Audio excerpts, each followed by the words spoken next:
Hey guys, very good morning. My name is Mitlesh Singh, and today's I'm going to talk about extending directory service in the cloud.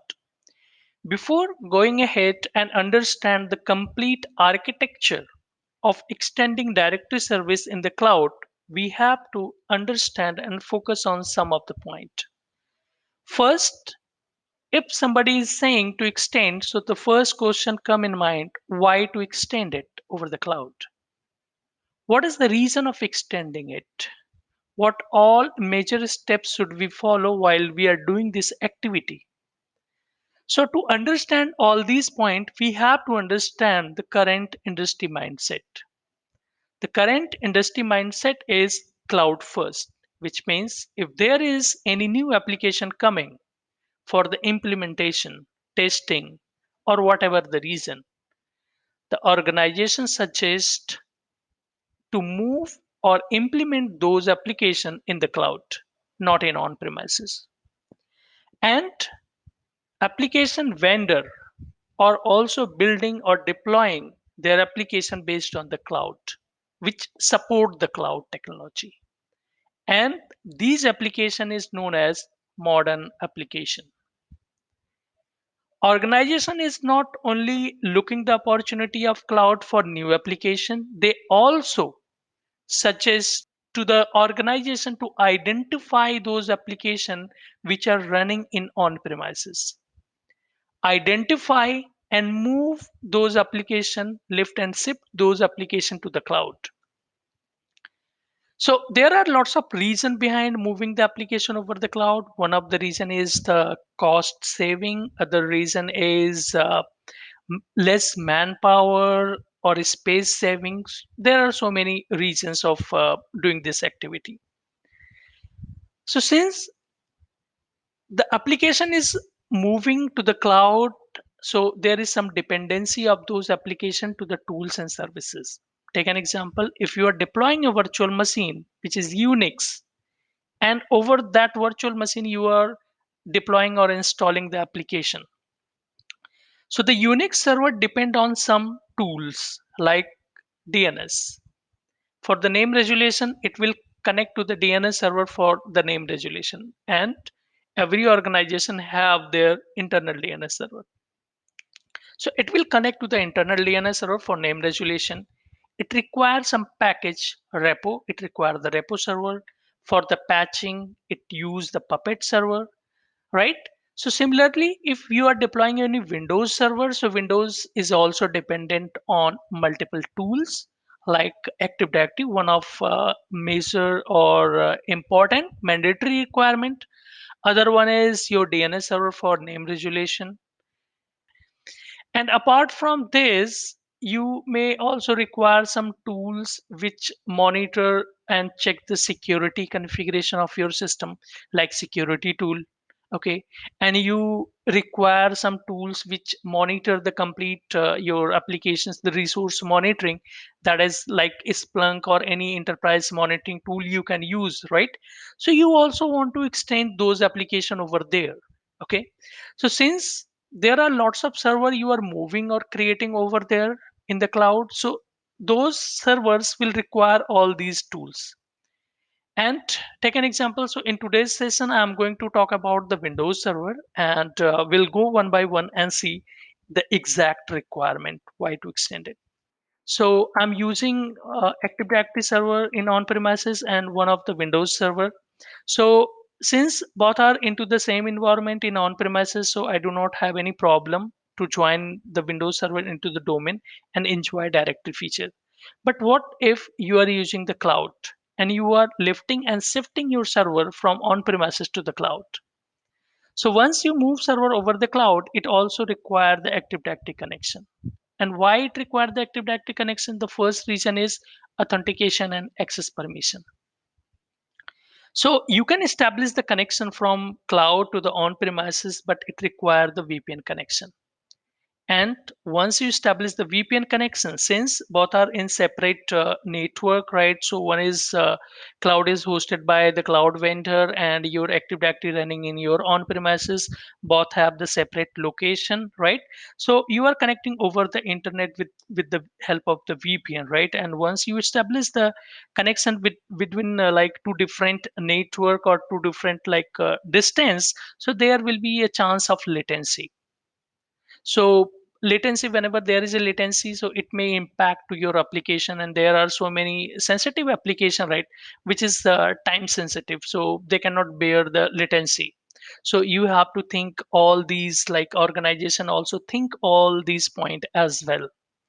So the other reason is the egress charges when the traffic coming from cloud to the on premises, right? So when you are like storing any data into the cloud, there is no charges. Cloud service provider never charge for it. But at the moment when you pull the data, or when you download the data, or take the data from cloud to the on premises, the egress charges apply. And when egress charges apply, it increase the additional cost of the organization of your resources, and organization never want it. So other reason, the fourth reason is disaster recovery. Take an example. So in case this line goes down, so what happened? All cloud server will lose the connectivity with the domain controller, and you cannot authenticate and access it. So this is one of the other major reason. So to avoid all this situation, what we have to do is we have to deploy a server over there and provision it or configure it as a domain controller. So in next slide, you will see the whole concept and whole idea, what to do and how to do, and will understand it. So in this slide, I'm using two sites. One is my primary site US site A, and other one is my secondary site US site B. Both are in separate location. Okay, so this is my on-premises network. So to extend your directory service over the cloud, what you have to do is, first of all, you have to create or subscribe an account.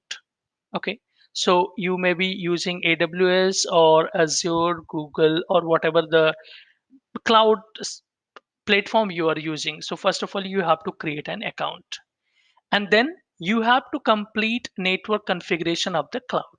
Okay, so in this picture I'm using AWS. Okay, and in AWS I'm deploying or uh, configuring my network into the North Virginia.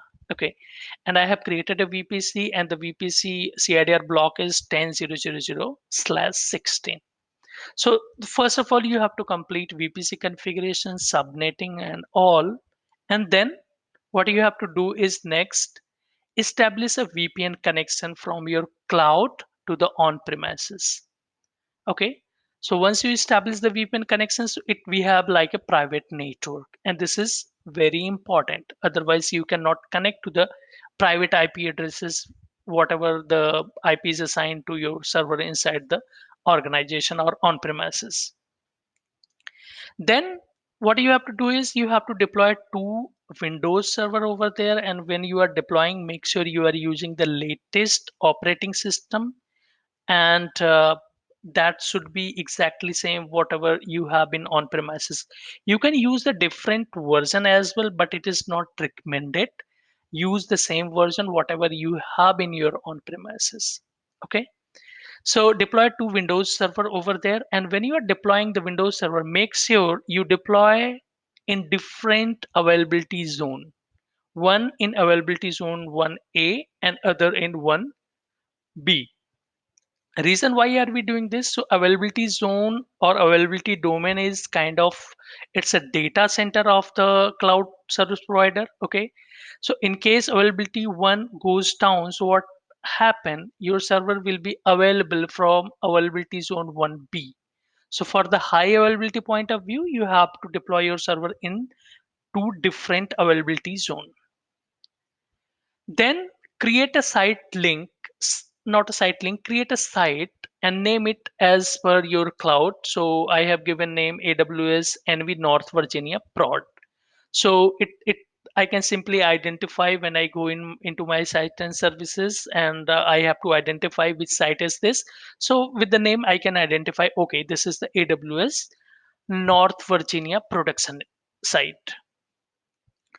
Then link cloud subnet to the site. So you have to link this subnet to this particular site. What's the reason of linking this? So this is the very important. If you do not link your subnet with the proper site, so there will be a lot of problem with the client system, right? So it has the latency, it has the slowness, or so many other reasons.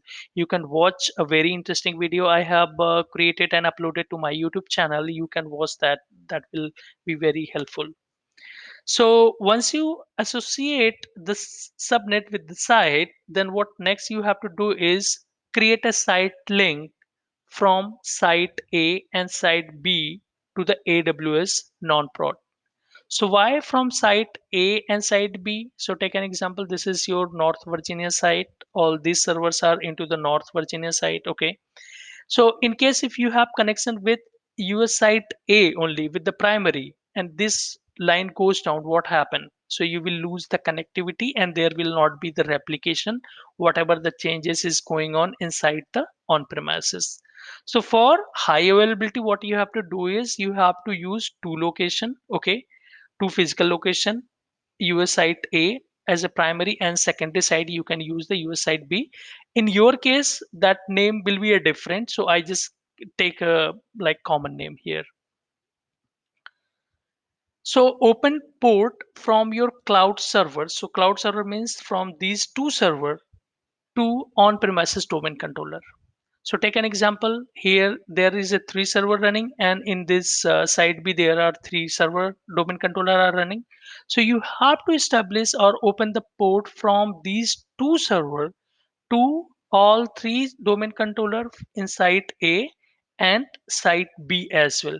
And the connection, the network connection or the port opening should be bidirectional, so that you can communicate, and this domain controller can also communicate to the this two servers what you have deployed under the North Virginia location. Okay, and once you open the port, so you have the connection established, so you can start the communication. So once you are going to open the port, so in IT industry, right? So we have our on-premises network where your network team work, and they will open the connection over here, right? And as a cloud admin, what you have to do is you have to open the port over here into the security group or NACL, whatever you are using over here. So make sure you are opening the port from both sides so that this server can send the traffic here and this server can send the traffic over here, and they can exchange the information. So think about high availability while opening the port. So this is already we covered. So you have to open port from site A and site B so that in case this goes down, so you have connection with other site as well. Then start DC promotion. What you have to do is you have to, once this port is open, you check the use test net connection PowerShell command or do the telnet or port check to check whether the port is open or not. And once you are sure the port is open and you did the verification, you should start the DC promotion task from here. Cloud DC will connect to on premises and for AD replication. Okay, so these two domain controllers, since you have opened the port, they will connect to all these site A and site B domain controllers for any kinds of replication. They will exchange the information from there. And once you establish the connection, so it looks like this. So I have added one picture here. So the site, how site looks like. So in US site A and site B, this is my another site, and this is my AWS site. So I have just added these two server into this ring, okay, and I named it AWS NV Prod. Okay, so all these two server will have connection with this site B secondary site and site A primary site. So they will exchange and communicate with them directly. There is no restriction since you have opened the port. So all cloud resource will communicate to the cloud domain controller. So what you have to do is you have to create another security group and make sure this server or the subnet of these servers are allowed to communicate with the domain controller. Okay, and these server are able to, they can communicate to either this domain controller or this domain controller. So there is no restriction in your from communication point of view, because there is local route created once you create the VPC. And since you have deployed, in my picture I have deployed these server under the same VPC, so they can communicate to any of the domain controller inside the cloud. But when they are trying to, if take an example, if you're trying to establish connection from any of these domain controllers, so you cannot, because the port from this server or this subnet is not open at the network level. So once you establish like send the traffic or send request from here to there, so you will be blocked here. Okay, and the same thing, the domain controller is not allowed to communicate, because at the security group level you have to restrict it here. Okay, so the communication will be from these two domain controller to on-premises DC, and all clients will communicate to this domain controller. So this will be the idle scenario and idle connection. And what happen in case this network traffic goes down, VPN connection goes down, is still they can communicate to these two domain controller, and whatever the whatever the updates are there, based on the update they can uh, get the information from the domain controller, authenticate and work without any impact.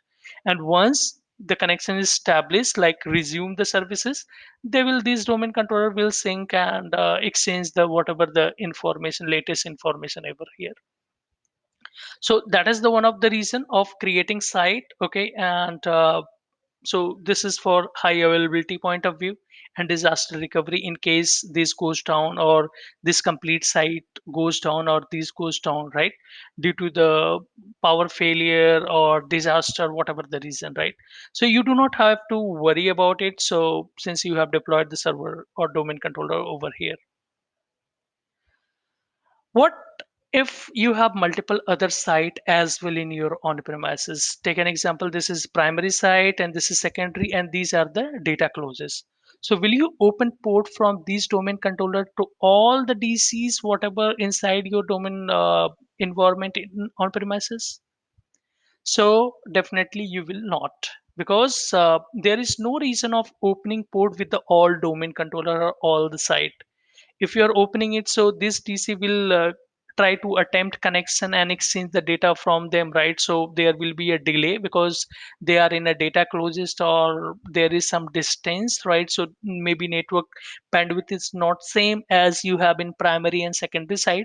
So there is no reason to open the port from all the servers or domain controller inside the domain, right? So you should use like primary and secondary site only.